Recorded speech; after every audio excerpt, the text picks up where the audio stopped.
we're going to sketch the curve of the parametric function that where x and y are defined in terms of tangent and secant. So to remember how to do this, we have to think about what's happening with the tangent and secant functions in terms of right triangles.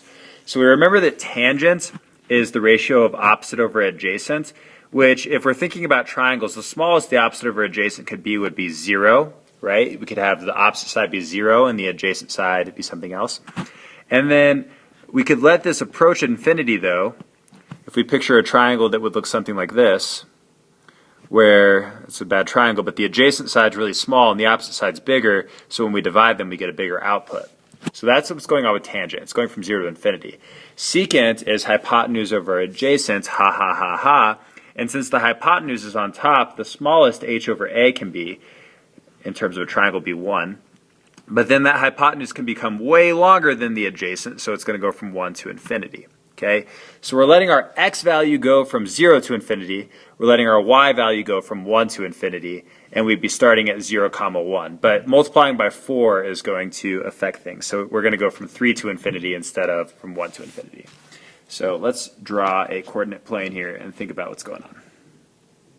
All right, so it's helpful here to think about slope and what's going to go on with the slope. Okay, if we were to take the derivative of y divided by the derivative of x to get dy dx, our slope, we're going to have a coefficient of 3 divided by a coefficient of 4, which means our rise over run is going to approach 3 over 4.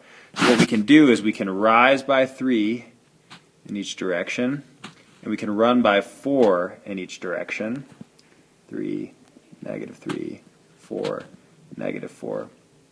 And if we draw a box using those points, it's going to allow us to draw our slope that we're going to approach, because we can, when we draw a line through our corners of our box, okay, well, now this has made lines that have a slope of 3 over 4 and negative 3 over 4. Now we know that x is going to start as 0 and y is going to start as not 1 but actually 3 because of this coefficient.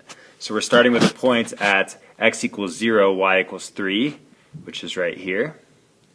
And then we can also do this on the negative side.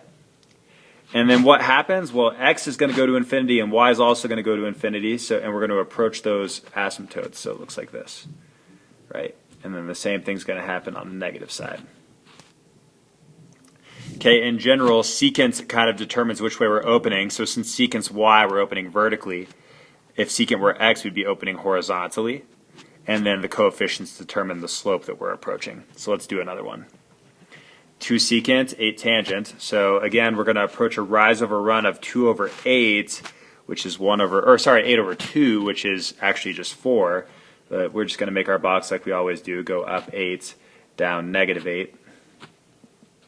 And then 2, 2, 2, negative 2. It's going to allow us to make our box, which is going to form our slope asymptotes. Okay, draw them through. So this time secant's x, and so remember secant goes from 1 to infinity, but actually it's going to go from 2 to infinity. Tangent starts as 0, so we're starting at 2, 0. And then same thing on the negative side, negative 2, 0. They're both going to go off to infinity, and we're going to approach our asymptotes, so it looks something like that.